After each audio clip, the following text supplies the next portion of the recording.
पिछले हफ्ते के दमदार प्रदर्शन के बाद भारतीय बाजार इस हफ्ते की बेहद शानदार और मजबूत शुरुआत करने के लिए हैं तैयार। वीकेंड पर ढेर सारी अच्छी खबरें हर तरफ से आती हुई दिखी है।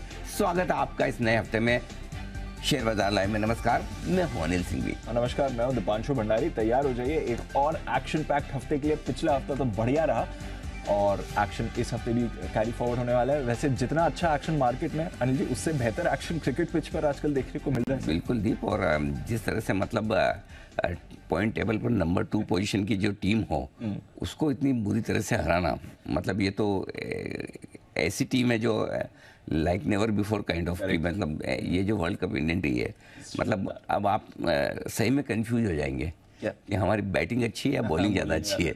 मतलब हर एक डिपार्टमेंट, हर एक फील्ड पर बैटिंग, बॉलिंग, फील्डिंग सब पर जिस तरह से और जोश देखने लायक है, कॉन्फिडेंस देखने लायक है।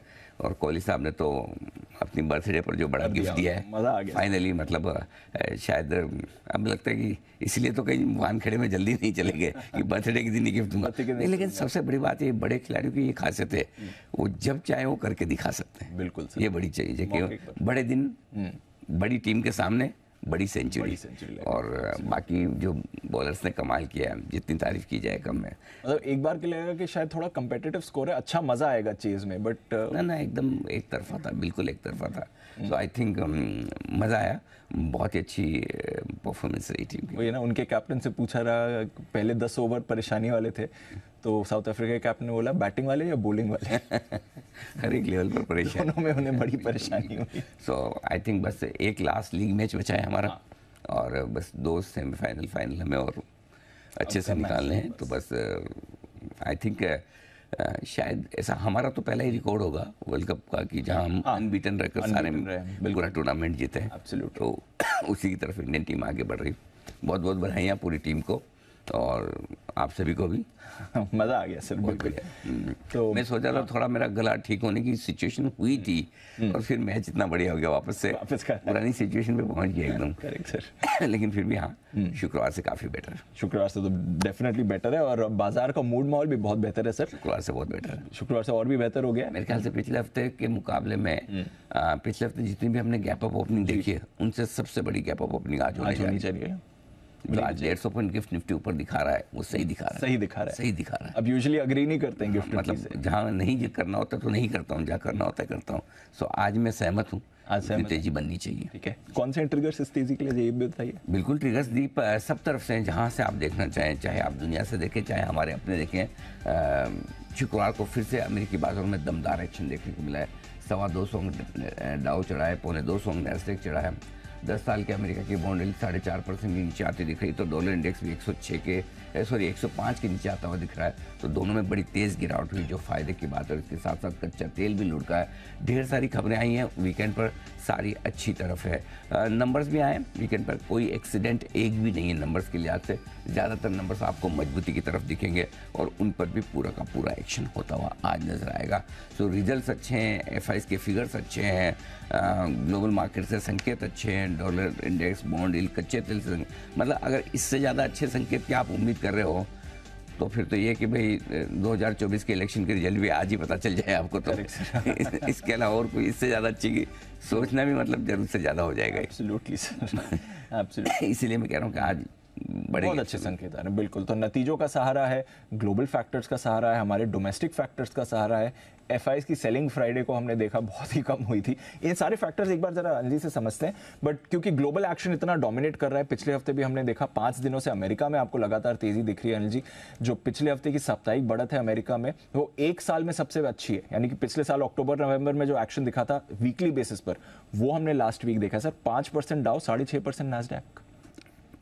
इसमें कोई डाउट ही नहीं कि इतनी दमदार एक्शन अमेरिका में लौटी। इस एक्शन का अंदाजा हमें था, ऐसा नहीं कि नहीं था। हम कह रहे थे डाउ अपने बेस बनाने, आपने कहा था कि अब और यहाँ से गिरेगा नहीं। एक आध दिन मेरे ख्याल से उसके बाद थोड़ा नीचे हुआ होगा, लेकिन उसके बाद से वहाँ बॉन्ड की पीक पे भी यही, बॉन्ड यील्ड्स के और साथ ही डॉलर इंडेक्स के टॉप बनने के सारे संकेत आ गए।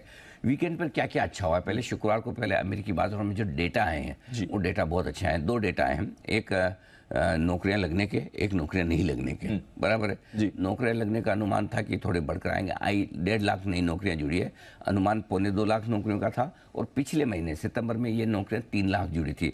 तो 3 लाख से सीधी नौकरियां 1.5 लाख पे आ गई, यानी कि 50% की कटौती। नौकरियां कम लगना, अब आपको लग रहा होगा कि यार इसमें अच्छी बात क्या है, नहीं ऐसे ही होता है भाई सब मार्केट, अमेरिका के तो खास तौर से ऐसे ही होते हैं। कम नौकरी लगी इसका मतलब ये कि इकोनॉमी में धीमापन है, धीमापन है इसका मतलब है कि ब्याज दरों में ज़्यादा देर तक और ज़्यादा बड़ी बढ़त की ज़रूरत नहीं पड़े शायद फेड को, ये अमेरिकी बातों ने से वहाँ से संकेत लिया। बाकी अब 95% लोग ये भी मानने लगे हैं कि दिसंबर की पॉलिसी में आपको ब्याज दरें नहीं बढ़ानी पड़ेगी, तो एक और पॉज के लिए तैयार हो रहे हैं बाजार। दूसरी बात यह है कि जो बेरोजगारी के आंकड़े हैं, बेरोजगारी भी बढ़कर आई है थोड़ी सी अमेरिका में, वो आंकड़े भी बाजार को पसंद आए। तो दोनों ही आंकड़े, नई नौकरियां कम लगना और बेरोजगारी बढ़ना, दोनों अमेरिकी बाजारों को पसंद आता हुआ दिखा है। तो ये तो अमेरिकी बाजारों में बढ़त के पीछे। अब इन आंकड़ों का असर क्या हुआ है?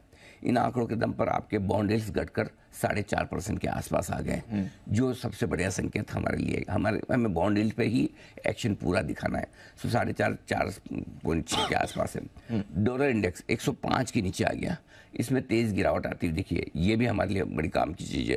और सबसे बड़ी बात इन तीनों के बीच में जो हमारे लिए पर्सनल, आपके मेरे सबके लिए कच्चा तेल $88 $89 के आसपास पहुंचा था, घटकर $85 के आसपास आ गया। क्यों आया है? अब ये दूसरा कारण, तो अमेरिकी बाजारों का पूरा एक्शन आपने समझ लिया, वहाँ के इकोनॉमिक डेटा कमज़ोर, और उस डेटा कमज़ोरी में बाजार का जो एनालिसिस है वो ये है कि ये कमज़ोर डेटा ब्याज दरें और नहीं बढ़ाएंगे, दिसंबर में भी पहुँच रहेगा। इसके अलावा एक फैक्टर और था जिस पर हमारी शुक्रवार को नज़र थी, इजराइल और हमास के बीच में क्या कुछ चल रहा है। तो डर ये था कि कहीं वीकेंड पे और कोई बुरी खबरें ना आए, लड़ाई और ज़्यादा तो लड़ाई तो जो चल रही वो चली रही। मेन चीज़ ये थी हिजबुल्लाह वगैरह के स्टेटमेंट आने थे, तो उनके स्टेटमेंट बहुत अच्छा है जी, उनका हमारा कोई लेन देन नहीं, हम नहीं कूद रहे।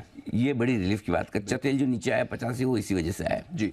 ये जो लड़ाई में और लोग कूद सकते थे और बात आगे बढ़ सकती थी, 4 लोग बिना मतलब के जो भी गलत बोल सकते थे, कर सकते थे, वो कुछ नहीं होता। रिलीफ है बिल्कुल, एज ऑफ नाउ बिल्कुल। तो ये सारी चीजें, सो इस लिहाज से मैं कह रहा हूँ ग्लोबल संकेत इससे बढ़िया मिल ही नहीं सकते, नहीं मिल सकते।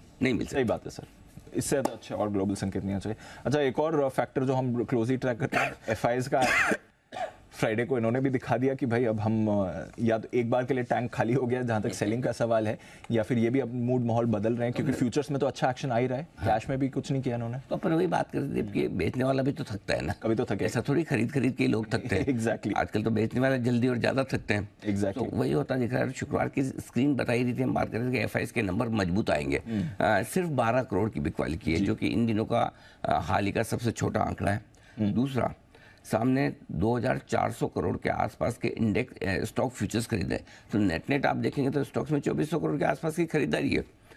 इंडेक्स 1022 करोड़ के खरीदे हैं, इंडेक्स में भी खरीदारी है, दोनों में, निफ्टी और बैंक निफ्टी के फ्यूचर्स में। इंडेक्स फ्यूचर्स खरीद रहे हैं आप, स्टॉक फ्यूचर्स खरीद रहे हैं, अब इससे ज़्यादा क्या मिलेगा सर? सही बात है sir. So I think overall ये नंबर्स बहुत मजबूत है। और भारतीय बाजारों के लिए तो अगर थोड़ी बहुत चिंता है तो हमें ग्लोबल संकेतों में कच्चे तेल को लेकर टेंशन होता है, लोकल संकेतों में एफआईएस की खरीदारी आ जाए या खरीदारी ना भी आए, खाली बिकवाली रोक दे तो ही हम चला लेंगे हमारा काम। सही बात है। तो बढ़ जाएंगे। सो आई थिंक एफआईएस ने जो बेचा है 19,000 के नीचे तक, 19,500 के आसपास बेचना बंद किया है, 19,800 20,000 में खरीदने भी आएंगे आना ही पड़ेगा, कहाँ जाएंगे? नहीं आएंगे तो कहाँ जाएंगे? ट्रेडिंग करने दो उनको, 20,000 में लेने दो, 19,000 में देने दो, बढ़िया है, मस्त एकदम, वही चलने दो। तो नीचे में, ताकि ट्रेडर्स इन्वेस्टर्स को खरीदने का मौका नीचे मिल रहा है, ऊपर में वापस आपको प्रॉफिट बुकिंग करने का भी मौका मिलेगा। सो आई थिंक मेरे लिए ग्लोबल संकेतों से ज़्यादा आज इंपॉर्टेंट डीप है एफआईएस की मजबूती के संकेत, बहुत बढ़िया संकेत है। मुझे आपसे इसी से लेकर 2 चीज़ें पूछनी है। क्या अब एक लेवल और हम देख रहे हैं ऊपर के लेवल्स अब आप क्रॉस कर रहे हैं, क्या अब आप एक अच्छी अपसाइड के लिए तैयार हो रहे हैं क्योंकि इंपॉर्टेंट रेजिस्टेंस क्रॉस कर रहे हैं, या अभी भी वो लेन देन थोड़ा? ना, मैं तो पहले से ही तैयार हूँ। मैं पिछले हफ्ते से, जब मैं तो बार बार यही बोलता कि 24 घंटे पेशेंट निकाल देगा, 72 घंटे निकाल देगा, तो ये बच भी जाएगा और जिंदा भी हो जाएगा और भागेगा भी, दौड़ेगा भी। और हमारा व्यू बहुत क्लियर था दीप के, नई सीरीज से लेके दिवाली तक आपको नेगेटिव होना ही नहीं है, बिल्कुल। और बिल्कुल वो सीरीज वो कायम है। इसका मतलब फिर मैं बोल रहा हूँ, उस दिन भी बोला था कि इसका मतलब नहीं, मैं दिवाली के बाद बेरिश हूँ, लेकिन दिवाली के बाद रिव्यू करेंगे सिचुएशन, हम दिवाली कहाँ मनाते हैं जी, बराबर है, किस लेवल पे जाके दिवाली मना वो भी तो देखना पड़ेगा ना। बिल्कुल। आई थिंक मेरे ख्याल से अभी भी तेजी का व्यू बरकरार रखना चाहिए। कोई दिक्कत नहीं, बाय ऑन डिप्स की स्ट्रेटजी है। जहाँ तक लेन देन के मार्केट का सवाल है, ठीक है, कुछ इंपॉर्टेंट लेवल के आसपास आए वहाँ प्रॉफिट बुक करिए, कोई दिक्कत वाली बात नहीं। मेरे ख्याल से दीप, मैं ट्रेंड में बदलाव तब करूँगा जब मुझे निफ्टी पर 19,550 के ऊपर की क्लोजिंग दिखे, तो मैं वापस से ट्रेंड पॉजिटिव कर लूँगा। और बैंक निफ्टी पे शायद वो लेवल 44,500-600 के आसपास आएगा, एग्जैक्टली मैं आपको बता दूंगा, उसके ऊपर मैं ट्रेंड में बदलाव करूँगा। आज अगर 19,275 के ऊपर बंद होंगे, जिसकी चांस पूरी है, तो शॉर्ट टर्म आपका एक बार बॉटम बनने का कंफर्मेशन आ जाएगा। आज आप 43,600 के ऊपर बंद होंगे, जो कि होंगे, चांस पूरे हैं, तो आपका शॉर्ट टर्म बॉटम बनने का संकेत आ जाएगा। तो ये दो बड़े लेवल है। हाँ, क्योंकि 19,250 के नीचे हमारी खराबी ज़्यादा शुरू हुई थी, एग्जैक्टली, और 43,600 के नीचे ज़्यादा खराबी शुरू हुई थी। तो आज इन दो लेवल जो जहाँ से नीचे की रिस्क खुलने के बड़े संकेत आ रहे थे, उन लेवल के ऊपर आज वापस आप बंद होते हैं तो काम हो जाएगा। मैं बताऊँ आपको, 19,250 के ऊपर हम 76 ट्रेडिंग सेशन तक बंद हुए थे। अब 7 सेशन ऐसे होगी जब उसके नीचे बंद हुए। बैंक निफ्टी पे 43,600 के ऊपर हम 160 ट्रेडिंग सेशन तक बंद हुए, वहाँ 7 सेशन ऐसे जब उसके नीचे, तो 7 सेशन के हाई पर आप जाकर बंद होंगे एक तरह से। सही बात है। तो आज 19,250, 43,600, बस इसके ऊपर बंद करो। हम उसके बाद 19,550 के ऊपर और 44,500 के ऊपर बंद होने के बाद ट्रेंड को फिर से पॉजिटिव कर लेंगे। गॉट इट, बढ़िया हो जाएगा, बस उसी का इंतजार है। ठीक है सर, चलिए आज के लिए कुछ खास बातें। ग्लोबल संकेत, लोकल दोनों मजबूत हैं। एफआईएस की बिकवाली धीमी पड़ने के सारे संकेत हैं, और खरीदारी लौटने के भी संकेत आते हुए दिख रहे हैं। आएंगे, कहाँ जाएंगे? कहाँ जाएंगे? यही आएंगे, यहीं पर है। यहीं आएंगे। बिल्कुल सर। बोलते हैं कि भाई अगर आपका कुछ महंगा सामान, गोल्ड वोल्ड का कोई आइटम गिर जाए, घड़ी आप कहीं रख के भूल जाए, है ना, या आपके पर्स कहीं भूल जाए, तो आप कहाँ ढूंढोगे? जहाँ भूले वहीं ढूंढोगे। सबसे पहले तो वहीं आओगे। जहाँ रखा होगा वही तो याद करोगे। एग्जैक्टली। जहाँ बेचा वहीं लेंगे। कहाँ जाएंगे? यहीं लेंगे, यहीं आएंगे, सब आएंगे, लाइन लगा के लेंगे, चिंता मत करो, कहीं जाने वाले नहीं है ये। ठीक है, बीच बीच में मूड सबका खराब होता है, आपका भी होता है, हमारा भी होता है, एफआईएस का भी तो हो सकता है, लेकिन आना यहीं है, जाना कहीं नहीं। प्रॉब्लम हमारी क्या है? प्रॉब्लम हमें अपने आप पे भरोसा कम है, एफआईएस पे ज़्यादा है ना। दिक्कत है, खुद पे भरोसा रखो, अपनी ताकत पे भरोसा रखो, अपनी कंपनियों पे, अपने स्टॉक पे, अपने पोर्टफोलियो पे भरोसा रखो। ये तो आते जाते रहेंगे, 5-7 दिन में कभी ट्रेंड बदलते नहीं, कभी बिगड़ते नहीं। तेजी के ट्रेंड है, लंबे चलेंगे। दिवाली तक बाय ऑन डिप्स की रणनीति रखनी है। मिड कैप स्मॉल कैप शेयरों की तेजी और बढ़ेगी लगातार इस सीरीज में। रोज इसलिए बोलता हूँ ताकि ना आप कहीं भटके ना इधर उधर की बातों में। बड़े गैप से खुलने पर हल्की फुल्की जो भी बिकवाली आएगी, गिरावट आएगी अगर, तो वहाँ पे पहले सपोर्ट लेवल पे ही खरीदना है।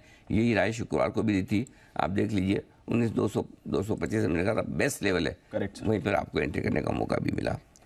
आज के लिए 19,135, 19,235 बहुत स्ट्रॉन्ग सपोर्ट जो ना ऊपर की तरफ शिफ्ट हो गया निफ्टी के लिए, और बैंक निफ्टी पर 43,150 अभी आसानी से दोनों ही लेवल टूटने वाले हैं नहीं। तो आपको इसलिए दे रहा हूँ ताकि आपको ये पता चल जाए कि आपके लिए मुश्किल से 100 पॉइंट की रिस्क निफ्टी में है, मुश्किल से 300 पॉइंट की रिस्क बैंक निफ्टी में, जो कि नथिंग, मतलब 1% की रिस्क भी नहीं लेके चल रहे हैं आप। इससे बढ़िया मजबूत मार्केट आपको क्या मिलेगा? ऊपर में 19,450, 19,550 इस हफ्ते जाने का प्रयास करेगा, वहाँ रिव्यू करेंगे। 19,550 के ऊपर तो मज़ा ही आ जाएगा। ठीक है, बैंक निफ्टी 43,875, 44,050 यहाँ एक अटेम्प्ट लेगा, 44,500 के ऊपर तो मज़ा ही आ जाएगा। बस ये आपके लिए लेवल से ध्यान रखना है। गॉट इट सर, ठीक है। आज के संकेत जो भी समझना ज़रूरी है, क्योंकि ग्लोबल तो हम देख रहे हैं सारा है। इनफैक्ट एक जो ट्रेंड की बात है वही बचा है, बाकी सब तो अच्छा ही है। बिल्कुल, एक वायदा सा कारोबार के संकेत न्यूट्रल लिए मैंने, और ट्रेंड न्यूट्रल है, बाकी 4 नेगेटिव कुछ भी नहीं। ठीक है, 19,225, 19,275 ऐसा कम ही होता है दीप कि जहां आप क्लोज हुए हैं उसके ऊपर की रेंज भी आपके लिए सपोर्ट के तौर पे काम करेगी। 19,230 पे हम बंद हुए हैं, लेकिन जो शुक्रवार का हाई है 19,275 वही सपोर्ट का काम करेगा। 225, 275 ये आपका पहला सपोर्ट जोन है। 19,125, 19,175 स्ट्रॉन्ग बाय जोन। ऊपर 340, 385 पहली ये रेंज है। आज गला फिर से थोड़ा उतना अच्छा नहीं लग रहा बोलने पे, इसलिए 19 खा जाऊंगा मैं, लास्ट की 3 डिजिट ही बोलूंगा, थोड़ा एडजस्ट कर लीजिएगा। 340, 385 ये ऊपरी जोन है। 435, 485 प्रॉफिट बुकिंग करने की जगह आपके लिए निफ्टी पर, और निफ्टी में मैं और बैंक निफ्टी में मैं 43 का नंबर खा जाऊंगा, बाकी पूरा बोलूँगा। 43, 225, 325 ये पहला सपोर्ट जोन है। 225 शुक्रवार का लो है। 43,025, 43,150 स्ट्रॉन्ग बाय जोन। ऊपर 725, 875 ये रेंज तो टेस्ट करनी ही करनी है। और आपको याद होगा 2 दिन से मैं बोल रहा हूँ इस रेंज में जाएगा ही जाएगा। आज पूरी संभावना है एसबीआई के नंबर्स के बाद एक बार उस रेंज को हम टेस्ट करें। करना चाहिए इसको, बनता है सर। लेकिन मैं इस रेंज को टेस्ट करने के लिए एसबीआई के भरोसे नहीं हूँ। हाँ ये रेंज टेस्ट आपको प्राइवेट बैंक से कराएंगे, ये ध्यान रख लेना। एक्सिस आईसीआईसीआई को ही चलना पड़ेगा, इंडस्ट्री नहीं चलेगा, कोटक ही चलेगा, जहाँ से आप यहाँ पहुँचेंगे। Correct sir. न मैं एसबीआई के भरोसे हूँ, न एचडीएफसी बैंक के भरोसे हूँ। करे तो बहुत अच्छी बात, नो डाउट। आज तो एसबीआई एक बार तो चले गई बैंक निफ्टी ऊपर खोलने के लिए। ऊपर में 43,950, 44,050 हल्की फुल्की प्रॉफिट बुकिंग करने की जगह। गॉट इट सर, ठीक है। बताएं फिर जो वायदा कारोबार का अपना संकेत भी न्यूट्रल रखा है, क्या है एफआईएस की पोजीशन क्या कह रही है? लेके भी क्या है, अभी 16 से 18 पे पहुंचे हैं, 12% से सीधी शुरुआत की है। अभी तो लंबा रास्ता तय करना है आपको, बहुत आगे खरीदना है। चिंता मत करो, आओ तो सही 40-50 तक तो आओ। अभी तक तो एफआईएस और खरीदेंगे, अभी तो और बढ़ेगा, अभी तो और बढ़ेगा। बिल्कुल सर। निफ्टी बैंक निफ्टी के पुट कॉल रेशियो बिल्कुल हल्के हैं, पोजीशंस भी कम है। विक्स का तो आजकल देखने में बंद कर दिया। क्यों एफनो पॉजिटिव भी रख सकते थे ना, कोई ऐसा खास वजह है एफनो? हाँ, दैट्स अ गुड पॉइंट। कर दो पॉजिटिव, कर दें पॉजिटिव। हाँ कर दो, दीप की डिमांड पे बिल्कुल पॉजिटिव रख सकते। व्हाट एन आइडिया सर जी। हाँ, क्योंकि ये ना ज़्यादा कुछ है नहीं दीप एक्चुअली पोजीशन, और आइडिया बढ़िया है ये पॉजिटिव करने का। क्यों बढ़िया है वो भी यही बता देता हूँ जी। आप 19,300 के तो ऊपर खोलेंगे। यस, 19,300 अपने बंद हुए 230 पे, 70 पॉइंट तो ऊपर आराम से खुलना है। आराम से, मैं तो खुद कह रहा हूँ 125-150 तो खुलना ही चाहिए जी। 19,300 के ऊपर खुलते आपका हाईएस्ट ओपन इंटरेस्ट 19,300 के कॉल पर है, 67 लाख शेयरों का। तो शॉर्ट कवरिंग वैसे भी आपकी बनती है, कर दो एफएनओ पॉजिटिव दीप की डिमांड पर। हाँ, आज दीप की बोले, हाँ बिल्कुल। तो और रहा सवाल आपके बैंक निफ्टी का, डेटा नहीं के बराबर कुछ है ही नहीं, 22-23 लाख शेयरों में क्या फर्क पड़ता है। सो एफएनओ भी पॉजिटिव आपके लिए ये संकेत। चलिए बढ़िया। तो सिर्फ एक ट्रेंड का बाकी है, बाकी सब तो पॉजिटिव हो गया है। बताइए। ऐसे होता है कि जब समझो सिराज ने विकेट ले ली जल्दी से, शमी ने भी आके पहले ओवर में विकेट निकाल, बुमराह अच्छी बॉलिंग डाल रहे हैं। फर्स्ट चेंज में रोहित शर्मा जी की कैप्टनशिप देखो जी, मतलब कोई सोच सकता था कि इतना इन फॉर्म बॉलर जिसने पिछले मैच में 5 विकेट लिए शमी ने, फर्स्ट चेंज में शमी नहीं आकर जडेजा आएंगे और जडेजा दूसरी बॉल पे विकेट निकाल देंगे। एग्जैक्टली, वो कैप्टनसी बढ़िया थी। वो मतलब कहाँ से दिमाग में सोच बढ़िया थी। वो मार्करम नहीं, मेरे को मूर्खराम दिखता है एक्चुअली। तो मतलब वो फंस गया उनके जाल में 100% ना। तो वो कैप्टनसी है, वो कैप्टन आपको पता है कि इस वक्त ये बॉलर लगाना, जबकि कोई नहीं सोच सकता था स्टेडियम में, सबको लगा शमी आएगा 100%। और देखो कल, मतलब आपको कैसे पता चलता है कि यार आज इस बॉलर का दिन है, आज 5 ये लेके जाएगा। ये कमाल है यार, वो कमाल है ना, एब्सोल्युटली, मतलब गजब किया है। सो वैसे ही हाल है तो बढ़िया है। चलो कभी किसी नहीं, सिचुएशन बढ़िया रीड करे। हमें बात करनी थी स्टॉप लॉसेस की। स्टॉप लॉस, कल का जो लो है शुक्रवार का 19,200, ये आपका स्टॉप लॉस है इंट्राडे बेसिस पे। क्लोजिंग 19,125। बैंक निफ्टी का इंट्राडे क्लोजिंग दोनों 43,000 एक ही रखेंगे। शॉर्ट साइड पे 19,300, ये आपका इंट्राडे क्लोजिंग स्टॉप लॉस है। और बैंक निफ्टी का स्टॉप लॉस 43,550, इंट्राडे क्लोजिंग दोनों यही रहेगा। नो छेड़छाड़। ठीक है, खुलते ही ट्रिगर हो जाए तो बोल देना गलती होगी, माफ कर दो, आगे से नहीं शॉर्ट करेंगे। करेंगे तो मतलब ध्यान रखेंगे सर। ठीक है सर, ठीक है। नई पोजीशन क्या पप होने वाला है? 19,200 आपका स्टॉप लॉस हो जाएगा। टारगेट 275, 340 इस रेंज में तो खुलना ही चाहिए, यहाँ तो कम से कम। इसके बाद के लेवल्स आपके काम के 365, 385 छोटे टारगेट, 435, 465, 485 तक की तैयारी निफ्टी की। जो लोग बेचना ही चाहते हैं उनके लिए है। बाकी मेरी तो राय है कि पहले डिप पे आपको लेना है। फिर भी देखो हर तरह के लोग हैं, जिन्होंने शुक्रवार को ख़रीदा है, गुरुवार को ख़रीदा है, वो तो बेचेंगे ना, कोई तो बेचता ही है, तभी ट्रेड होता है। इसलिए कई बार लोग मुझे बोलते हैं आप तो दोनों तरफ की क्यों देते हो, कि दोनों तरफ के ट्रेडर हैं, लेने वाले भी है, बेचने वाले। आपको जो सूट करे वो वाली लीजिए, वो वाली लीजिए। क्योंकि जिनको बेचने हैं उनको भी तो गाइडेंस चाहिए ना, Correct. और जिन्होंने खरीदा उनको भी तो बेचना होता है, बिल्कुल। खाली शॉर्ट सेलर थोड़ी होते हैं। सही बात है। 385 485 ये रेंज है जहाँ टुकड़ों में आपको बेचना है, ठीक है। कम से कम 3 टुकड़ों में। 385 435 485 एक बार में मत बेच देना, एक बार में बेचना तो फिर आराम से बेचो, ऊपर का इंतजार करके। स्टॉप लॉस 550, टारगेट 365 340 275 250 और 215, ये फाइनल है, बस इसके नीचे के नहीं, 5 ही टारगेट है, उस पर फोकस करिए। अब आइए बैंक निफ्टी, जिसको लेना है, शुक्रवार का लो था 43,215 के आसपास कुछ था, ठीक है, 43,221 याद है, हाँ 221, उसके नीचे स्टॉप लॉस 43,200 का, ठीक है, टारगेट 550 725 875, देखो बड़े बड़े टारगेट है, एक 425 का बनता था, दिया ही नहीं क्योंकि उसके ऊपर ही खुलेंगे, खुलना आपको 550 पे, करेक्ट, ठीक है, 725 875 इस रेंज में एक बार तो आना ही चाहिए आज, ठीक है, ये मेरा टारगेट शुरू से ही है, करेक्ट, और बड़ा लेवल है। इसके ऊपर फिर समस्या शुरू होती है थोड़े धीमे होने की, 43,950 44,000 44,050, तो आज अपने 43,600 के ऊपर बंद हो गया, बढ़िया, खतरे से बाहर, 44,000 के ऊपर बंद हो गए, स्माइल, 44,500 600 के ऊपर बंद होंगे तो बल्ले बल्ले हो जाएगी। गॉट इट, ठीक है सर, समझ गए, ये अच्छे लेवल्स आ रहे हैं इसके लिए। बेचने के लिए मुझे लगा आप पूछोगे नहीं। जो बेचना ही चाहते हैं, जिनको बेचना ही है, उनके लिए ये लेवल है 725 875, जितना 875 के नज़दीक बेचे, रिस्क रिवॉर्ड आपके लिए फेवरेबल होगा। 44,050 आपका स्टॉप लॉस होगा। नीचे के टारगेट 43,550 425 दो छोटे टारगेट है, 325 275 दो मीडियम टारगेट है, और 225 तक का फाइनल टारगेट, बस ज़्यादा नहीं, इतने ही। ओके, ये है आपके लिए सारे के सारे इंपॉर्टेंट लेवल्स आज ट्रेड के लिए। वायदा कारोबार में GNFC बैन में है और कोई आपके लिए बदलाव नहीं हुए हैं। बाकी लेवल्स की भी हमने सर बात कर ही ली है, डेटा भी आप समझ ही चुके हैं। एक्शन पैक डे हमारे लिए आगे होना चाहिए। आइए फिर बात करते हैं स्टॉक्स की, और पहले लेते हैं अनजी के स्टॉक ऑफ द डे।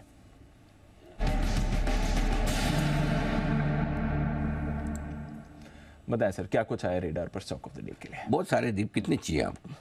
आज तो पिटारा भरा हुआ है पूरा। आप अपना ही रिकॉर्ड आज मैच करने वाले। मुझे लग रहा है ऐसा। पहला स्टॉक ऑफ द डे आपका है वेदांता जी।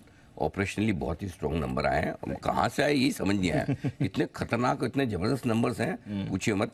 बहुत ही बढ़िया रिजल्ट है हर एक लेवल पर। हाईएस्ट एवरली क्वार्टरली रेवेन्यू है, सबसे हाईएस्ट अब तक का क्वार्टरली रेवेन्यू इन्होंने तय किया।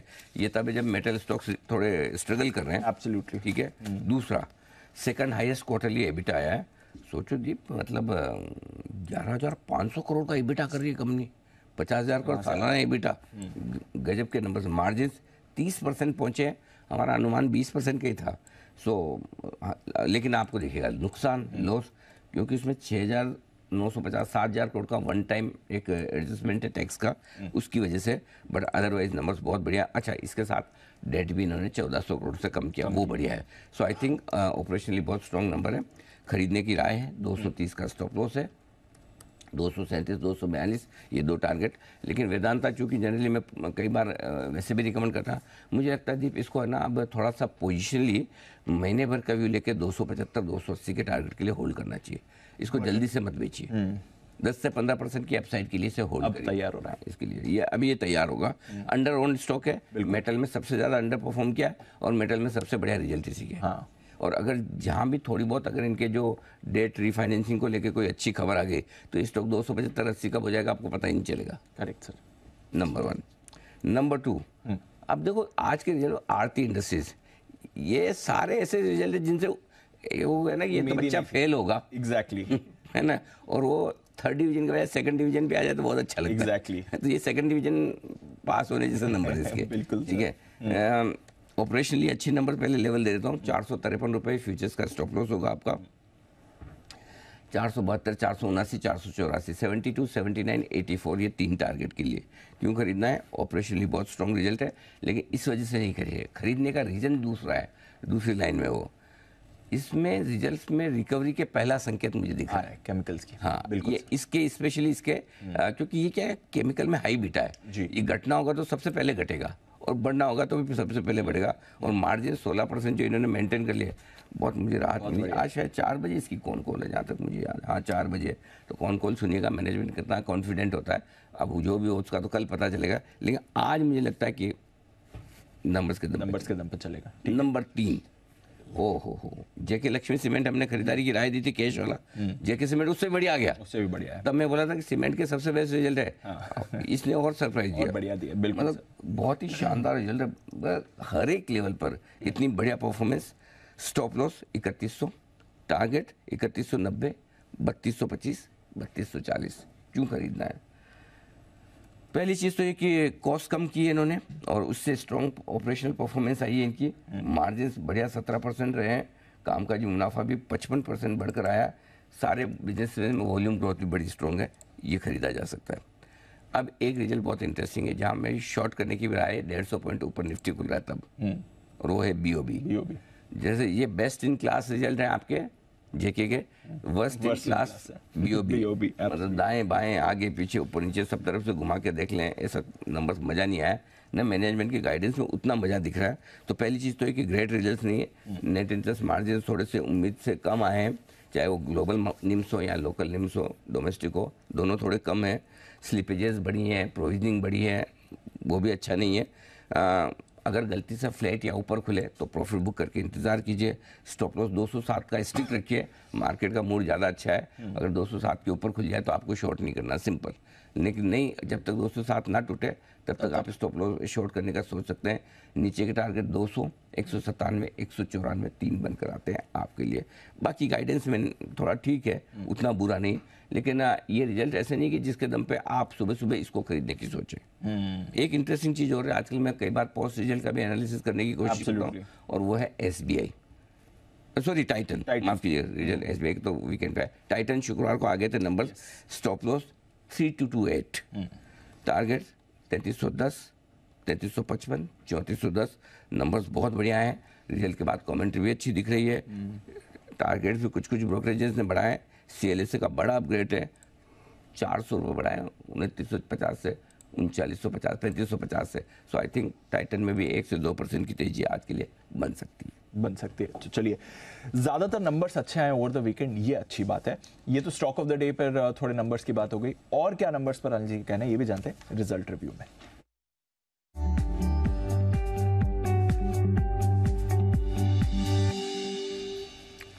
जी सर। SBI ब्रॉडली देखेंगे नंबर अच्छे लगेंगे। कुछ अच्छी चीज़ें SBI के रिजल्ट्स में वो बता दूं। स्ट्रॉन्ग परफॉर्मेंस है, एसेट क्वालिटी और बेहतर हुई है तिमाही दर तिमाही नेट और ग्रॉस लेवल पर। मैनेजमेंट सालाना 14% की ग्रोथ अचीव करने का भरोसा पूरा दिखा रहा है। नेगेटिव साइड पे एक ही चीज़ है कि थोड़ा सा 3 से 5 बेसिस पर नेट इंटरेस्ट मार्जिन थोड़े रिड्यूस हो सकता है आने वाली तिमाहियों में। ये मैनेजमेंट का गाइडेंस है हल्का सा। प्रोविजनिंग ज़्यादा की तो ओपेक्स लेवल पर जो है ना खर्चे बढ़ रहे हैं, थोड़ी चिंता की बात। 3900 करोड़ की प्रोविजनिंग छोटी नहीं है वेज डिवीजन के लिए, और इसी लिहाज से मुझे लगता है कि इन नंबर्स के को देख के सबको लगेगा बहुत अच्छे नंबर्स है भी, कूद कर स्टॉक ऊपर भी आएगा। वहाँ लेना नहीं है, वहाँ लेना नहीं है, ओके, बेचना है। अच्छा, अगर आपके पास है तो प्रॉफिट बुक करके वापस जाए, निम्स गाइडेंस सबको अच्छा लगेगा। हाँ, हो सकता है 5% बढ़े, हो सकता है 4 बढ़े, 3 बढ़े, 7 बढ़े, जितना बढ़े बढ़ के गैप में आपको नहीं लेना, गैप में नहीं लेना, गॉट इट, लेना नहीं गैप में। गैप में प्रॉफिट बुक करनी है, और है हिम्मत, लेवल ठीक ठाक दिखे तो कोशिश करना शॉर्ट करने की। शॉर्ट करो ना करो कोई बात नहीं, लॉन्ग नहीं करना, हाँ, मतलब अगर 5% 6% बढ़ गया तो फिर आपको वहाँ पे लेना नहीं है, बस सिंपल सी बात है, गैप से खरीदना नहीं है। मतलब क्या होता है कभी कभी अपनी भावनाओं में बह जाते हैं। लॉन्ग टर्म स्टोरी में प्रॉब्लम नहीं है, मैं वो नहीं बोल रहा, लेकिन रिजल्ट के लिहाज से अगर आप ऑपरेशन लगोगे तो प्रॉफिट बुकिंग ऊपर में आएगी इन रिजल्ट के बाद में। और दूसरा क्या दी, सब जन लॉन्ग है इस पे SBI पे, तो उनको आज मौका मिलेगा प्रॉफिट बुक करने का। जिन्होंने खरीदा तो इसी दिन के लिए खरीदा ना, तो उनको एग्जिट देने के लिए थोड़ी आप पैदा होंगे। एग्जैक्टली, ठीक है, चलिए, SBI खरीदना नहीं है, हालांकि नतीजे अच्छे हैं, रिएक्शन उस पर वैसे आएगा बस। और कोई नंबर्स? तो बहुत हो गया, गला भी दुख रहा है। ठीक है, नहीं, आपको गला वैसे संभाल के रखना है क्योंकि आपको आज नई लिस्टिंग और 2 IPO से बात भी करनी है, बहुत सारी चीज़ें। तो एक्शन वहाँ पर 11 बजे भी स्पेशल शो है, 11 बजे भी स्पेशल शो है, बिल्कुल। म्यूचुअल फंड के 3 दिग्गजों से आप बात करने वाले हैं। दिन शो ईरानी साहब हैं, फिर विक्रम कोटक साहब हैं, आशीष सोमैया साहब हैं, उनके साथ दिवाली की स्पेशल प्रोग्रामिंग हमारे जोर शोर से चल रही है, आप देख ही रहे, लोगों को बड़े पसंद आ रहे हैं। और दिवाली ऑफर भी है 9 बजे। 9 बजे बहुत काम है, 9 बजे बहुत ज़्यादा काम है। Let me give finishing touch. आइए फिर 9 बजे की तैयारी करते हैं, तब तक बात करते हैं हमारी टीम के साथ। कुशल, नुपुर और साथ ही आशीष हैं स्टूडियो में। कुशल, मॉर्निंग बताएं, ट्रिगर्स खबरें कौन सी लेकर आए? मॉर्निंग दीप, ट्रिगर्स के लिहाज से ऑफकोर्स अभी भी नंबर्स काफ़ी सारे आने बाकी हैं। निफ्टी से डिविज लैब अपने नंबर्स घोषित करेंगे, एफएनओ स्पेस से Exide industries, HPCL, Bharat forge, ये स्टॉक्स के भी नंबर्स आएंगे। कैश सेगमेंट से काफ़ी लंबी लिस्ट है, चुनिंदा नामों में Nykaa, Radico Khaitan, Varun beverages, max health care, ये सारे स्टॉक्स हैं जिन पर आपको नजर रखनी है। मैनकाइंड फार्मा, इसका जो 70% शेयर्स का लॉक इन है वो आज खुलता हुआ दिखेगा। साथ ही कैंपस एक्टिवेयर का भी 20% शेयरों का लॉक इन खुलेगा। नजारा टेक के करीबन 71.25 लाख शेयर्स लिस्ट होते हुए नजर आएंगे। साथ ही IPO के लिहाज से सेलो वर्ल्ड की लिस्टिंग होने वाली है, जिसका सब्सक्रिप्शन करीबन 41 टाइम्स होता हुआ नजर आया था। एक्स डिविडेंड ट्रेड करेंगे कोलगेट और श्रीराम फाइनेंस के काउंटर्स। IPO अपडेट के लिहाज से ESF स्मॉल फाइनेंस बैंक, यहाँ पर डे 2 आज है। डे 1 अपडेट में बता दूं, टोटल 1.74 टाइम्स सब्सक्राइब हुआ है। रिटेल निवेशकों का पार्टिसिपेशन 2 गुना का करीबन रहा है। प्रोटेन ईगोव टेक्नोलॉजीज, यहाँ पर आज से ये IPO खुलता हुआ दिखेगा। 8 नवंबर तक खुला रहेगा। प्राइस बैंड 752 से 792 रुपए तय किया गया है। इशू साइज 490 करोड़ रुपए का है। कुल मिलाकर ये टोटल OFS ही है और एंकर बुक के जरिए भी करीबन 143 करोड़ रुपए इन्होंने जुटा लिए हैं। SBI life, Baroda BNP Paribas, Aditya Birla, Sun Life जैसे जो फंड हाउसेज हैं वो यहाँ पर निवेश इन्होंने किया है एंकर बुक में। ओके, ये है आपके लिए कुछ बड़े ट्रिगर्स और खबरें। नुपुर, मॉर्निंग बताएं, नतीजे कौन से हैं? Good morning. सबसे पहले क्रॉम्पटन कंज्यूमर के साथ शुरुआत करते हैं। कंसोलिडेटेड लेवल पे आपको नतीजे कमजोर नजर आएंगे। अनुमान भी कमजोरी का था, उसकी लेवल पे देखें तो कंपनी की आय करीबन 5% से बढ़कर आती हुई दिखे। ग्रॉस मार्जिन 31% के रहे। कामकाजी लेवल पे मार्जिन देखेंगे तो 11.25% के मार्जिन घट के 10% के आसपास रहे और मुनाफा भी देखें तो 101 करोड़ के आसपास आते हुए दिखा। अनुमान 115 करोड़ के आसपास था। बटरफ्लाई गांधीमती के नतीजे कमजोर आए थे, जिसका इम्पैक्ट यहाँ पर देखने को मिला। मेट्रोपोलिस हेल्थ के कंपनी की जो आय है वो करीबन 3% से बढ़कर आती हुई दिखी। कामकाजी लेवल पे आपको 5% की गिरावट नजर आएगी। मार्जिन दबाव में रहे, 200 बेसिस पॉइंट से घटकर आते हुए दिखे और मुनाफा भी देखें तो 10% की गिरावट यहाँ पे आती हुई नजर आई। हालांकि अनुमान के मुताबिक ही मेट्रोपोलिस के नंबर्स आते हुए दिखे। इंटरग्लोब एविएशन अनुमान से बेटर आपको क्वार्टरली परफॉर्मेंस दिखेगी। हालांकि कंपनी की आय 10% से घटकर आती हुई दिखी है पिछले क्वार्टर के मुकाबले। एबिटा देखें तो यहाँ पर भी जो अनुमान था 2824 करोड़ का, वहाँ पे बेटर 2450 करोड़ के आसपास आते हुए दिखा है। मार्जिन भी 16% के रहे, अनुमान 15% का था। तो इंटरग्रुप भी आज फोकस में रहने वाला है। पंजाब एंड सिंध बैंक पर रखनी है नज़र। कमजोरी के साथ कंपनी ने बैंक ने Q2 परफॉर्मेंस रिपोर्ट की है। NII देखे तो 13% की गिरावट दिखा रहा है। मुनाफे में भी 32% की आपको गिरावट नजर आएगी। प्रोविजंस हालांकि गिर कर आए, लेकिन निम्स देखेंगे तो यहाँ पर भी आपको कमजोरी दिखेगी। 2.6 से घट के 2.3% के आसपास आते हुए दिखेंगे। कृष्णा डायग्नोस्टिक पर रखनी नजर। कमजोर नतीजे ऑपरेशनली यहाँ पे आपको दिखेंगे। कंपनी के आए हालांकि 22% से बढ़कर आते हुए दिखे, लेकिन कामकाजी लेवल पे 5% की गिरावट है मुनाफे में और मार्जिन भी 28% से गिर के 22% के इस क्वार्टर में आते हुए दिखेंगे। गोदरेज एग्रोवेट पर रखनी है नजर। तिमाही के अच्छे नतीजे आपको नजर आएंगे। कंपनी की आय 5% से इस क्वार्टर में बढ़कर आती हुई दिखे। कामकाजी लेवल पे मुनाफा 34% की ग्रोथ दिखा रहा है। मार्जिन भी देखे तो 180 बेसिस पॉइंट से बढ़कर करीबन 7.8% के आसपास आते हुए नजर आया। और लास्ट में शिपिंग कॉर्पोरेशन, कमजोर नतीजे हैं, कमजोर तिमाही रही है कंपनी के लिए। कंपनी की आय 23% से गिरकर आते हुए दिखे। कामकाजी लेवल पे मुनाफा 27% की गिरावट दिखा रहा है। मार्जिन भी देखें तो आपको 23% से घट के करीबन 21.5% के आसपास आते हुए नजर आए। ओके, ये है आपके लिए नतीजों का एक्शन। कुशल बताएं, कुछ नतीजे आपके पास भी हैं? बिल्कुल, तो कैश सेगमेंट के ढेरों नतीजे आए हैं वीकेंड के दौरान। जीके पेपर, यहाँ पर नंबर्स कमजोर दिख रहे हैं। एबिटा लेवल पर 24% की गिरावट है, 407 करोड़ पर आया है। मार्जिन्स भी 33% थे पिछले साल, इस बारी 25% कंपनी ने क्लॉक इन किए हैं। SHKL का नंबर्स अच्छे दिख रहे हैं। ऑपरेशन लिहाज से 38% की ग्रोथ है, करीबन 72 करोड़ पर कंपनी ने कामकाजी मुनाफा दर्ज किया है और मार्जिन्स भी लगभग 3.2% बढ़े हैं। 12.5% से 15.7% के कंपनी ने मार्जिन्स क्लॉक इन किए हैं। इंडिगो पेंट्स नंबर्स अच्छे दिख रहे हैं, हालांकि मुनाफे में थोड़ा सा दबाव आता हुआ नजर आया है। मार्जिन 14% से 15% हुआ है। मुनाफा 37 करोड़ था, इस बारी 25 करोड़ का मुनाफा कंपनी ने दर्ज किया है। रेवेन्यू फ्रंट पर हालांकि 15% की बढ़त हमें देखने को मिली है। JSW इंफ्रा नंबर्स यहाँ पर अच्छे दिख रहे हैं। मार्जिन 52% से 53.3%, मुनाफा 85% ग्रो किया है और रेवेन्यू फ्रंट पर भी 28% की ग्रोथ हमें देखने को मिली है। यही नहीं, बोर्ड ने जो कंटेनर ट्रेन ऑपरेटर्स हैं उसके लाइसेंस और कंसेशन लाइसेंस को खरीदने के लिए भी मंजूरी दे दी है। एमएसटीसी नंबर्स ऑपरेशनली यहाँ पर प्रॉफिट में आए हैं घाटे के मुकाबले। एबिटा लेवल पर 14 करोड़ का घाटा था, 62 करोड़ का मुनाफा में तब्दील हुआ है। हालांकि अंत में जो बॉटम लाइन है वो 13% गिरकर 55 करोड़ पर आती हुई दिखी है।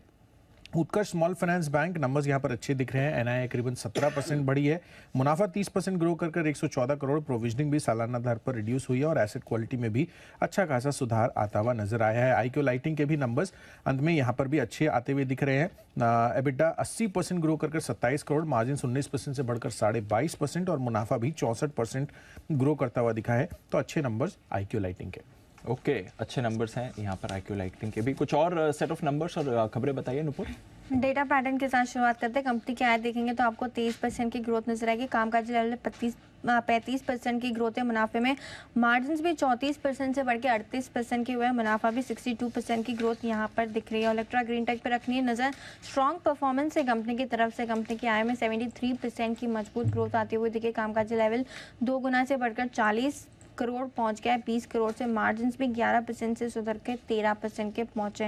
एफएल इंडिया कंपनी के नतीजे काफ़ी स्ट्रॉन्ग है। कंपनी की आय 21% से बढ़कर आती हुई दिखी। कामकाजी लेवल पे मुनाफा भी देखे तो 21% की आपको ग्रोथ दिखेगी और मार्जिन भी यहाँ पे आपको मेंटेन करें कंपनी ने 20% के आसपास।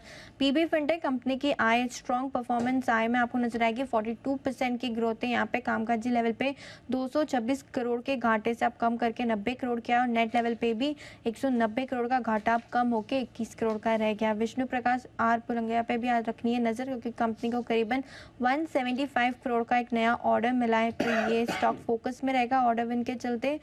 कैम्स पर भी आज फोकस है क्योंकि एनजे एडवाइजरी सर्विसेज ने करीबन आधे % हिस्सेदारी खरीदी है। 2.74 लाख शेयर्स खरीदे 2300 के भाव पर।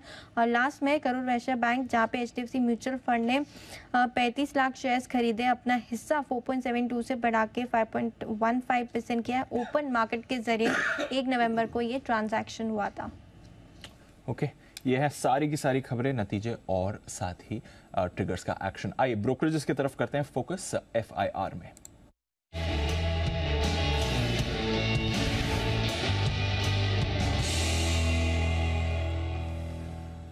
मॉर्निंग आशीष, बताएं टॉप रिपोर्ट्स पहले आज। Good morning Deepanshu. सबसे पहले देखिए स्टेट बैंक ऑफ इंडिया यहाँ पर नतीजा है। ब्रोकरेज हाउस को सबको नतीजे काफी अच्छे लग रहे हैं। सीएलए से खरीदारी की राय दे रहे हैं। 700 रुपए के टारगेट के लिए 578 रुपए का भाव चल रहा है। JP मॉर्गन ने ओवरवेट की रेटिंग दी है, लक्ष्य 720 से बढ़ाकर 725 रुपए कर दिया है। जेफरीज ने खरीदारी की राय दी और लक्ष्य 760 से बढ़ाकर 780 कर दिया है। ये मान रहे हैं कि असेट क्वालिटी लगातार अगर आप देखें तो थोड़ा सा इंप्रूवमेंट यहाँ पर आपको देखने को मिला हर बार, लेकिन एनआईएम में मॉडरेशन है, इसको ब्रोकरेज ने थोड़ा सा फोकस भी किया है। टाइटन यहाँ पर भी अगर आप देखें तो बड़े स्ट्रॉन्ग नतीजे आए हैं। सीएलएस ने रेटिंग को अपग्रेड कर दिया है, पहले आउट परफॉर्म की राय दिया करते थे, अब ये खरीदारी की राय दे रहे हैं। और टारगेट भी अगर आप देखें तो 3540 से बढ़ाकर 3948 रुपए का दिया है।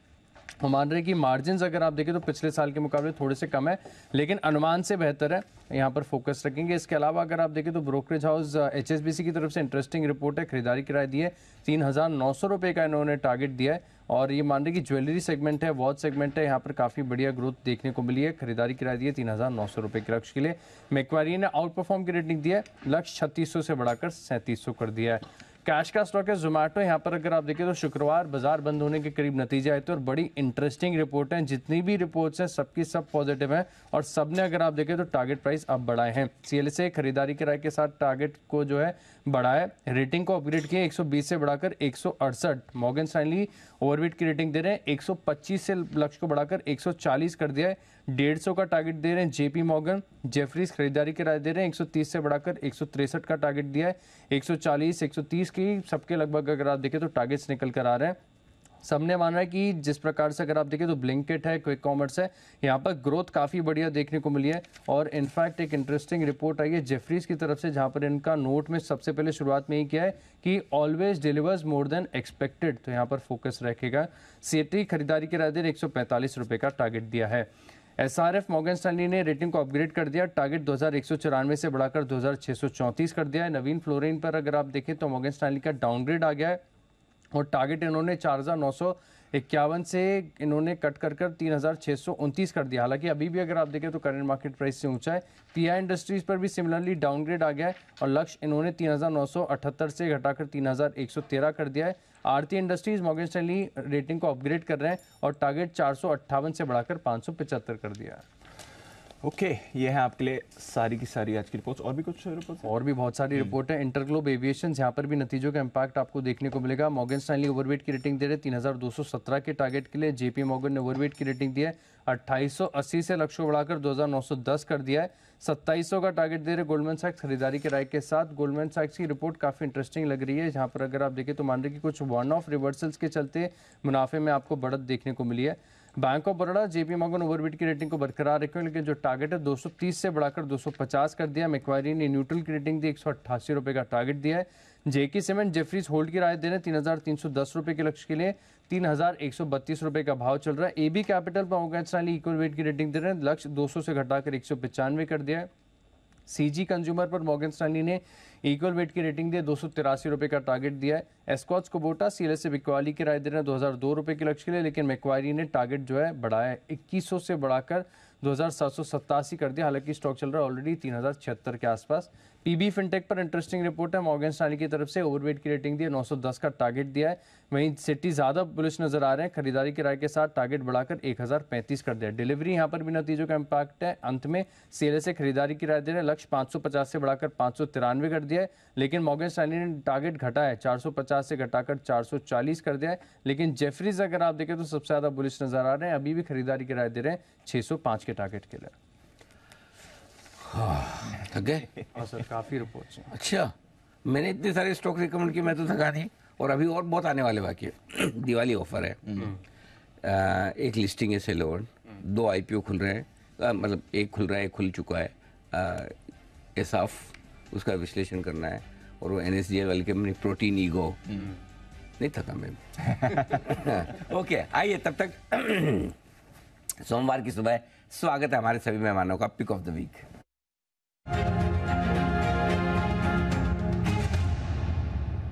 गुप्ता साहब, सुप्रभात, करें शुरुआत। सुप्रभात अनिल जी, सभी को सुप्रभात। अनिल जी, शुक्रवार के सेशन में जिस तरह से यूएस मार्केट में ब्रॉडर मार्केट्स में एक तेजी बनते हुए नजर आई, जो रिसल 2000 इंडेक्स है लगभग 2-2.25% के ऊपर बंद हुआ। मेरा मानना है कि हमारी मार्केट्स में भी कैश सेगमेंट के स्टॉक्स जो है, स्मॉल कैप और मिड कैप स्टॉक्स में, जिसमें ऑलरेडी एक अच्छी तेजी बनी है, वही इस हफ्ते भी अच्छे फोकस में रह सकते हैं। तो कैश सेगमेंट से एक स्टॉक है अंबर एंटरप्राइजेस, जो कि मुझे लगता है एक ब्रेकआउट के लिए तैयार है। स्टॉक का अगर आप चार्ट पैटर्न देखें तो वीकली चार्ट पर फ्लैग एंड पोल फॉर्मेशन के ब्रेकआउट के लिए तैयार है। लास्ट फ्राइडे की जो क्लोजिंग है, स्टॉक एक अच्छे ब्रेकआउट के साथ क्लोज हुआ है। मेरा मानना है इस हफ्ते स्टॉक में एक अच्छी तेजी बनते हुए नजर आ सकती है। 3117 रुपए का स्टॉक बंद है अनिल जी। 3070 रुपए के स्टॉप लॉस के साथ इस हफ्ते के लिए पिक ऑफ द वीक रहेगा अंबर एंटरप्राइजेस, जिसमें खरीदारी करके चलनी है। 3300 रुपए का पहला टारगेट और 3450 रुपए का दूसरा टारगेट, ये 2 टारगेट्स के लिए अंबर एंटरप्राइजेस रहेगा इस हफ्ते का pick of the week. Okay, Amber Enterprises इस हफ्ते के लिए कैश मार्केट का स्टॉक शुक्रवार को 7% ऊपर हुआ बंद। बंसल जी, सुप्रभात, बताएं सर आपका पिक ऑफ द वीक। सुप्रभात अनिल जी, सुप्रभात Deepanshu. Anil ji, pick of the week तो मैं बताऊंगा अनिल जी, उससे पहले मुझे आपने सुबह सुबह 2 मूवीज याद करा दी। पहली मूवी सुल्तान, जिसमें सलमान खान जी बोलते हैं कि खून, गाना था उसके अंदर अनिल जी, खून में मेरे मिट्टी, मिट्टी में मेरा खून। तो अनिल जी, आपके खून में है शेयर बाजार, लाइट कैमरा एक्शन। तो अनिल जी, आप नहीं थकते अनिल जी। दूसरी मूवी याद आ रही है अनिल जी, वो शोले अनिल जी, गब्बर जो कहता है ना बहुत नाइंसाफी है। हाँ। तो अनिल जी, आप नाइंसाफी कर रहे हैं आशीष के साथ अनिल जी। अपनी एनर्जी लेवल को आप आशीष को, मतलब कि आशीष के एनर्जी लेवल को अपनी एनर्जी लेवल गजब करे आशीष। मेरे से आधी उम्र का आशीष, कितना 25 साल का तो गैप होगा, 20 साल का तो होगा कम से कम, ज्यादा ही। हाँ, थोड़ा शादी होना बाकी आशीष की, आपको पता ही नहीं पता है। हाँ अनिल जी, तभी तो कह रहा हूँ बेचारा है अनिल जी, कहाँ उससे अनिल जी आप, मतलब कितने अनिल जी, आप दिल्ली में थे अनिल जी, रात के 10-10 बजे तक शो करते थे। अरे रात के 10 बजे से याद आया आप। अरे मतलब दिल्ली वालों ने कमाल कर दिया। मतलब कोई न कोई तो ऐसा बंसल जी जैसा आदमी होगा जो कुछ न कुछ बुरा सोच रहा होगा मेरे बारे में। क्या हो गया? हाँ, क्योंकि मैं दिल्ली गया, मिला नहीं ना। हाँ, राइट। मैं हुआ ये दीप की, मैं 9 बजे फ्लाइट में बैठा रात को जी। 10 बजे की फ्लाइट थी, 9 सवा 9 बजे बोर्डिंग की थी, और उसके बाद पूरी रात भर में फ्लाइट में रहा। पूरी रात भर फ्लाइट? हाँ, क्योंकि हमारी जो फ्लाइट मुंबई आई, मुंबई में कंजेशन था, 2-3 घंटे तक तो हवा में हम आराम से चक्कर मारते रहे। फिर लगा कि अब फ्यूल खत्म हो रहा है, तो फिर हमें भेज दिया गया अहमदाबाद। क्या बात कर रहे हैं? फिर अहमदाबाद हम रात को 2:30 बजे लैंड हुए। उसके बाद वो होता है ना 8 घंटे का कुछ शिफ्ट होता है, पायलट का, करेक्ट, नया आएगा तभी वही चलाएगा, पुराने वाला नहीं उड़ा सकता जी। फिर नए पायलट साहब आए, फिर हम 6:30-7 बजे मुंबई पहुंचे सुबह। डीबोर्ड नहीं किया आपको प्लेन? नहीं, हाँ उसी में रखा। और कम से कम अच्छी बात ये थी कि एक्स्ट्रा पैसे नहीं लिए इतनी देर बैठने की उन्होंने उतने ही पैसे में वापस ले आए तो काफ़ी देर मजे लिए, 12 घंटे 10 घंटे मजे लिए सेम पैसे में हमने। अरे बुरा हाल हो गया। पूरा रात भर फ्राइडे था। बंसल जी, आपकी जो दुआएं थी वो काम आ गई, हमारे पूरी रात भर ऐसे ही निकली और गोली खा खा के बैठे रहे सर। बट ऐसे होता है। बट आजकल वो कंजेशन वाला इशू बहुत होने लगा है, स्पेशली लेट नाइट फ्लाइट्स में मुंबई में काफ़ी दिक्कतें हो रही है जी बंसल जी, अब बताएं सर। अनिल जी, वो दिल्ली वाली तस्वीरें अनिल जी मैंने देखी थी, और मैंने मतलब कि एक ही व्यक्ति को भेजी अनिल जी, कुणाल जी को, और उनको मैंने बोला देखो अनिल जी ने फोन नहीं करा है, तो अनिल जी मुझे लग रहा है वो कुणाल जी का कमाल है जो आप फ्लाइट में घूमते हुए, अब तो आज तो वो गायब है अनिल जी, कल पूछेगा उनसे आप। बिल्कुल सर, जरूर जी बताएं। अनिल जी, मेरा जो पिक ऑफ द वीक है वो है स्पंदना स्फूर्ति। बेहतरीन टेक्निकल स्ट्रक्चर है। अगर सुमित जी होते तो बोलते एक स्टॉक जो भाग सकता है फुर्ती से, वो है स्पंदना स्फूर्ति। 918 के अराउंड की क्लोजिंग है। बेहतरीन टेक्निकल स्ट्रक्चर है, मतलब कि जब रिजल्ट आए थे स्टॉक ऊपर नीचे हुआ, अब एकदम बेस बन चुका है, 918 के अराउंड चल रहा है। डिलीवरी में खरीदे। 860 का एक बड़ा स्टॉप लॉस, 1045 का उससे बड़ा टारगेट। स्पंदना स्फूर्ति है pick of the week. Okay, Spandana Sphoorty, Sphoorty से परिपूर्ण भरपूर बंसल जी की राय इस हफ्ते के लिए। मेहुल जी सुप्रभात, बताएं सर। सुप्रभात अनिल जी, सुप्रभात दीपांशु। मेरा आज का जो पिक ऑफ द वीक है वो है जुबिलेंट इंग्रेविया। ये इसलिए क्योंकि थोड़ा सा ओवरसोल्ड हो गया ये काउंटर, और यहाँ पर बुलिश हार्मोनिक पैटर्न हमें देखने को मिली है, तो यहाँ पर थोड़ा सा कंफर्मेशन के ऊपर बाय करना है। 420 के ऊपर इसको खरीदने की सलाह रहेगी। 400 रुपए का स्टॉप लॉस रहेगा और 460 का टारगेट रहेगा। ओके, जुबिलेंट इंग्रेविया, ये फार्मा कंपनी रखें रडार पर। जैन साहब सुप्रभात, बताएं sir pick of the week. Yes बिल्कुल, very good morning Anil ji. और आज जो फ्राइडे के दिन जो स्टॉक्स दिया था मैं बताना चाह रहा हूं पहले। और उस दिन मैंने पहली बार एक कोई कंपनी रेकमेंड की थी, लॉन्ग टर्म पिक के तौर पे दिया था उसको, और वो है एप्टस वैल्यू हाउसिंग फाइनेंस। बेहतरीन कंपनी, बेहतरीन फंडामेंटल्स वाली कंपनी, और 293 पे दिया था 350 के टारगेट के लिए। Jamna Auto, again auto ancillaries are doing well, तो वो मैंने पोजिशनल पिक के तौर पे दिया था। और टीवीएस मोटर कंपनी वो दिया था मैंने इंट्राडे एफएनओ पिक के तौर पे। फैंटास्टिक नंबर्स आ रहे हैं, टू व्हीलर्स तो एक्स्ट्राऑर्डिनरली परफॉर्म कर रहे हैं। तो ये स्टॉक्स तो थे फ्राइडे इवनिंग वाले शो के। और अब मैं जो इस हफ्ते के लिए जो मेरे पिक्स ऑफ द वीक, और एक्साइटिंग वीक रहेगा, आज तो जबरदस्त मार्केट गैप अप खुल ही रहा है, और फिर फ्राइडे के दिन धनतेरस है, फिर बहुत सारी पिक्स आने वाली है, दिवाली पिक्स भी आएंगी। तो चंबल फर्टिलाइजर जो कि आपने दिया अनिल जी, लास्ट वीक भी दिया, और मुझे ऐसा लगता है कि यहाँ पे काफी दमखम है। कॉनकोर इनफैक्ट बढ़िया है। सन फार्मा, ये मतलब फार्मा स्टॉक्स चल रहे हैं। और प्राज इंडस्ट्रीज एक स्टॉक जो हमेशा बढ़िया लगा है। एंड जो main pick of the week है वो है किर्लोस्कर ब्रदर्स। मुझे ऐसा लगता है किर्लोस्कर ब्रदर्स पे देखा जा सकता है, दाव लगाया जा सकता है। ओके, तो ये है आपके लिए कुछ बेहतरीन कॉल्स। जैन साहब की तरफ से किर्लोस्कर ब्रदर्स पर रखिए नजर। डेज हाई पर बंद हुआ था, करीब 2% ऊपर फ्राइडे के ट्रेडिंग सेशन में। आइए कुछ और काउंटर्स पर आज नतीजों का रिएक्शन भी आने वाला है। Crompton Greaves consumer, Bansal ji एक बार इसका चार्ट देख लेते हैं। नतीजे ठीक ठाक आए, थोड़े इनलाइन नंबर्स ही आए। ये स्पेस काफी एक्टिव रही है इस सीजन नतीजों के दम पर। यह भी फ्राइडे को डेज हाई पर बंद हुआ था स्टॉक सर। जी दीपांशु, डेज हाइस पे बंद हुआ था। टेक्निकली दीपांशु थोड़ा सा वेट एंड वॉच करेंगे। जिनके पास है होल्ड करें। 290 के ऊपर दीपांशु सस्टेन करेगा तब एक फ्रेश खरीदारी की राय है। एल्स जिनके पास है 285 के स्टॉप लॉस के साथ बने रहे। मेट्रोपोलिस, जरा मेहुल जी आप इसका चार्ट देख लीजिए। हेल्थ केयर और डायग्नोस्टिक स्टॉक्स पिछले हफ्ते के स्टार्स भी थे। मेट्रोपोलिस ने भी पार्टिसिपेशन दिखाया था। नंबर्स का भी आज इस पर इम्पैक्ट आने वाले सर। क्या कहता है इसका चार्ट? दीपांशु, पहले कुछ दिनों पहले भी हमने कवर किया था, बट अनफॉर्चुनेटली थोड़ा सा इसमें ब्रेकआउट आके फेल हो गया ब्रेकआउट। बट यहाँ पर फिर से पैटर्न अच्छी बन रही है। यहाँ पर सपोर्ट लेके काउंटर घूमा। मैं समझता हूँ जब तक 1350 ब्रेक नहीं होता तब तक इसमें स्ट्रेंथ बनी रहेगी, और यहाँ पर फिर से फ्रेश बाइंग भी की जा सकती है अगर आज रिजल्ट अच्छे खासे आए तो। अपसाइड पर 1600 का बहुत बड़ा हर्डल है, वो अगर निकलता है तो ये काउंटर में बहुत बड़ी तेजी देखने को मिल सकती है। हो सकता है 2000 तक के लेवल्स भी देखने मिले आने वाले 2-3 महीनों में। तो बहुत ही अच्छा काउंटर है, बहुत ही अच्छा फॉर्मेशन है, बस एक कंफर्मेशन की राह देखनी है 1600 के ऊपर ये निकल जाए। यहाँ पर भी बाय कीजिए 1350 के स्टॉप लॉस से। ओके, ये है आपके लिए मेट्रोपोलिस। हिमांशु जी, इंटरग्लोब एविएशन ये भी देख लीजिए, यहाँ पर अनुमान से बेहतर नंबर्स आए हैं और आज फिर से कच्चे तेल के दाम भी नीचे गए हैं, तो उसका भी इन्हें फायदा मिलता है। इसके चार्ट्स पर क्या करना है सर? जी दीप, देखिए फ्राइडे के सेशन में भी आखिरी कुछ मिनटों में स्टॉक में एक मोमेंटम बनता हुआ नजर आया था। मुझे लगता है कि कहीं ना कहीं स्टॉक पॉजिटिवली रिएक्ट कर सकता है। तो अगर आपके पास तेजी की पोजीशंस हैं तो 2480 2490 के स्टॉप लॉस के साथ होल्ड कीजिए। मेरा मानना है कि अपसाइड में 2550 2560 एक पहला छोटा हर्डल है। स्टॉक अगर उसको पार करता है तो आज के ही सेशन में स्टॉक 2625 और 2650 तक की अपमूव दिखाने के लिए तैयार है। ओके, ये है आपके लिए कुछ और एक्शन दिखेगा नंबर्स के दम पर।